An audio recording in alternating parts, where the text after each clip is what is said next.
Happy Mahashivratri आप सबको। आज महाशिवरात्रि है।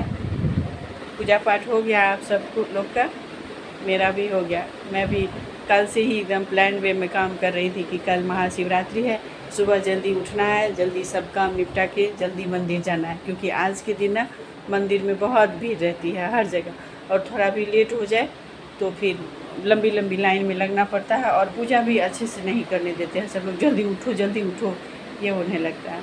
तो इसलिए मैं सुबह ही एकदम जल्दी उठ के, और इनको ऑफिस जाना था तो इनको छुट्टी नहीं थी आज, लेकिन व्रत किए हैं हम लोग दोनों आदमी, तो इनको फल वल काट के मैं दे दी। आज लंच बनाना नहीं था, और घर की साफ़ सफाई करके और मैं जल्दी मंदिर चली गई।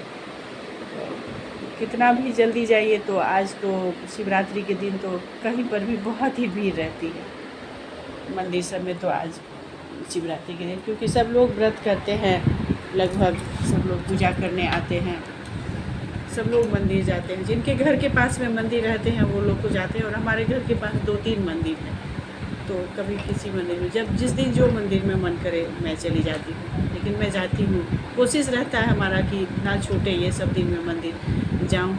ऐसे तो हर दिन नहीं जा पाती हूँ मंदिर, नज़दीक में रहते हुए भी, लेकिन शिवरात्रि के दिन, सावन के सोमवार में ये सब में मैं कोशिश करती हूँ कि मैं जाऊँ पूजा करने, बाबा भोले के दर्शन करने। तो मैं गई, अच्छे से पूजा हो गया। अच्छे में हम और आर्या दोनों आदमी थे। फिर मैं वहाँ वीडियो नहीं बना पाई, क्योंकि अच्छा भी नहीं लगता रहता है और सब लोग रहते हैं तो। और दूसरी बात कि अगर कहीं पर पूजा वाले जगह पर मंदिर में कहीं वीडियो बनाऊँ, कहीं रील्स बनाऊँ, तो फिर पूजा के प्रति जो समर्पण होना चाहिए वो चीज़ कम हो जाता है। तो मैं ये चीज़ आज नहीं चाह रही थी, मैं एकदम मन शांत करके पूजा करना चाह रही थी, इसलिए मैं वहाँ मोबाइल नहीं निकाली, एक भी वीडियो वहाँ रील्स कुछ भी नहीं बना पाई। मैं सोची आज घर पे ही जो रील्स बनाना होगा, जो भी वीडियो बनाना होगा, सब मैं आज घर पर ही करूँगी। और आज से अच्छा दिन नहीं मिलेगा, क्योंकि और दिन तो किचन में इतना काम ही काम, लेकिन आज ना बर्तन धोना है ना खाना बनाना है। आज से अच्छा दिन नहीं मिलेगा। तो आज मैं रील्स भी बनाई। और जब से गांव से आई थी, आप लोग देखे ही होंगे, मैं बीच में गांव गई थी, गांव का बहुत सारा मैं रील्स डाल रही थी, पोस्ट कर रही थी। तो वहाँ का जो माहौल था उसके हिसाब से मैं वहाँ रील्स बनाई थी और वीडियो बनाई थी। और गांव से आने के बाद यहाँ पर नहीं बना पाई थी, तो जब गैप हो जाता है ना तो फिर मन नहीं करता रहता बनाने का, लिंक टूट जाती है वो, और लिंक टूट जाती है तो एक मन भी नहीं होता है। दूसरा, और कभी बनाओ बहुत मेहनत करना पड़ता है, एक ही रील्स को 3 बार 4 बार बनाओ तो फिर मतलब वो लगता है कि पोस्ट करने लायक हुई है। सेटिस्फेक्शन नहीं आता रहता है कि हाँ अच्छा बना है, ये पब्लिक में पोस्ट करने लायक है, ऐसा। तो मैं सोची कि अगर छोड़ दूँगी तो फिर ये छूट ही जाएगा, और रील्स बनाना हमारा शौक़ है। बहुत दिन से मन में था कि मैं रील्स बनाऊं, लेकिन फिर वो अपने अंदर एक समाज का जो झिझक रहता है कि सब लोग क्या बोलेंगे, हर किसी के मन में यही रहता है कुछ भी करने से पहले कि लोग क्या कहेंगे। तो यही जो बंधन था हमारे आगे कि लोग क्या कहेंगे, उसके चलते मैं नहीं बना रही थी, वरना मैं मन में मुझे बहुत दिन से था। तो फिर मैं हिम्मत करके और अपने घर के लोगों से परमिशन लेके मैं थोड़ा शुरू की तो मुझे रिस्पांस अच्छा मिला। तो फिर उससे मैं एनर्जी फील करने लगी कि नहीं, मतलब ठीक है, कर सकते, अच्छा। तो करती हूँ, जब घर का सारा काम निपटा के जब टाइम मिलता है तो थोड़ा बहुत कर लेती हूँ, बनाती हूँ, एंजॉय करती हूँ।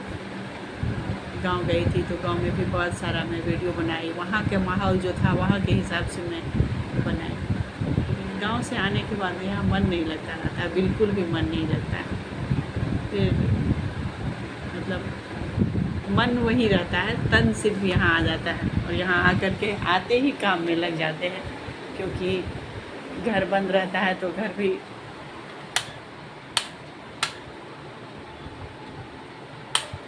घर गंदा हो जाता है, बंद रहता है तो घर की साफ़ सफाई, और आते ही अपनी जिम्मेदारी, फिर बच्चों के लिए टिफ़िन, ऑफिस के लिए लंच, घर की साफ़ सफाई, और गांव से आने के बाद कपड़ा बहुत सारा हो जाता है धोने के लिए, तो वो सब में लग जाइए, काम तो रहता है, लेकिन मन हमेशा उधर ही रहता है। इतने लोगों से मिलजुल के आते हैं माँ के पास, ससुराल में सबसे, और वहाँ मैं जाती हूँ ना तो मुझे गांव में भी बहुत अच्छा लगता है। ये नहीं है कि मैं यहाँ रहती हूँ महाराष्ट्र में तो अब मुझे गांव में अच्छा नहीं लगता है, ऐसा बिल्कुल भी नहीं है। मैं वहाँ गांव भी जाती हूँ तो मैं खूब इंजॉय करती हूँ, मुझे बहुत अच्छा लगता है गांव के माहौल में, क्योंकि बचपन वहीं निकली है और बचपन की तो बात ही कुछ अलग रहती है।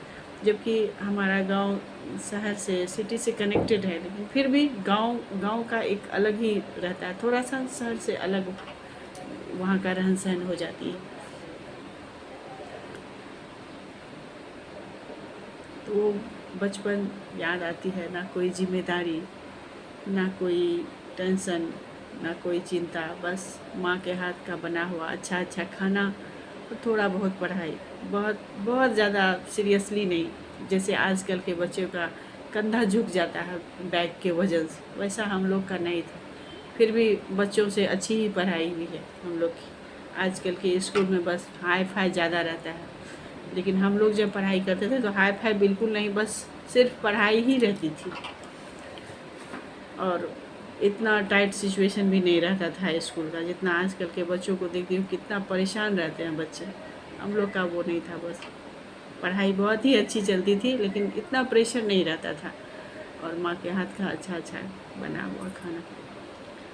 लेकिन गांव जाने के टाइम एक हमसे बहुत बड़ी चूक हो गई, कि कुंभ लगी हुई थी और उधर हमने मतलब सीरियसली वो प्लान किया ही नहीं। मन में आया कि अभी आई हूँ इधर और कुंभ लगा हुआ है तो सब लोग, इतने सारे लोग कुंभ नहा रहे हैं तो कुंभ नहाना चाहिए, लेकिन इतनी मतलब कड़ाके की ठंड में मैं उधर फंस गई थी। जब मैं थी उधर इतनी ठंडी थी, इतनी ठंडी कि कुंभ का नाम सोच के ही एकदम जैसे घबरा जाती थी कि कैसे जाऊँ कुंभ नहाना।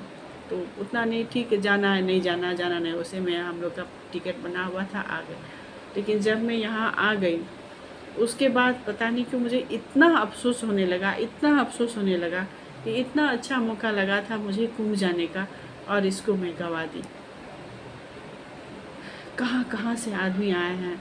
और उसके बाद जब से भगदड़ हुई है दिल्ली में और वहाँ कुंभ में भी हुई थी भगदड़, उसके बाद से तो और जैसे पूरे पब्लिक में खलबली मच गई कुंभ नहाने की। उसके पहले तो शांत थी, शुरू में स्टार्टिंग में तो 15 दिन तक मोनालिसा का ही कुंभ में से खबर आ रही थी, कुंभ की खबर नहीं, मोनालिसा की खबर आ रही थी, जो एक माला बेचने वाली थी, वायरल हो गई। 15 दिन के बाद कुंभ की खबर आना शुरू हुई। और उसके बाद जब हम लोग एक्टिव हुए कि नहीं हमसे चूक हो गई कुंभ, अभी मैं उधर गई, लोग यहाँ से स्पेशली जाते हैं और मैं गई ही थी पटना और नहीं नहा पाई, तो मुझे बहुत अफसोस हुआ। फिर तो मैं उसके बाद से लग गई टिकट के पीछे कि किसी तरह मैनेज हो जाए तो मैं जा कर के कुंभ नहा लूँगी।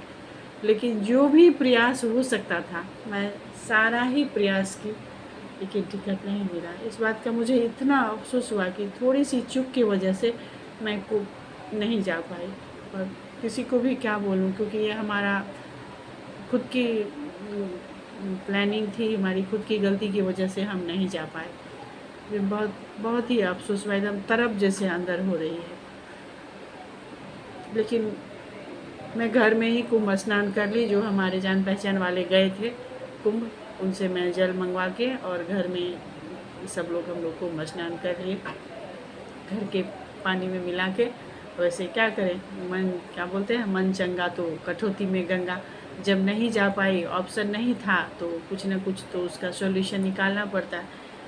और इतना बड़ा कुंभ नहीं, महाकुंभ, इतना बड़ा महाकुंभ लगा और हम नहीं जा पाए, और उसमें भी अपनी गलती की वजह से। इस बात का बहुत ही तकलीफ है मुझे।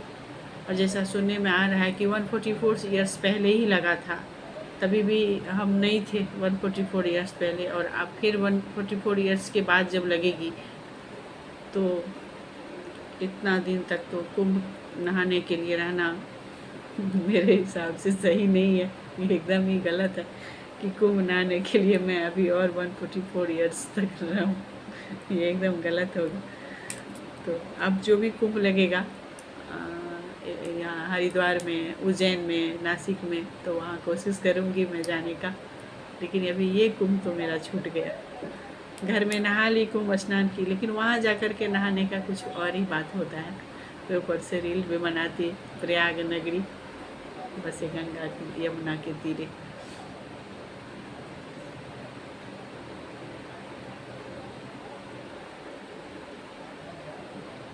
बहुत बड़ी चूक हो गई है हमसे।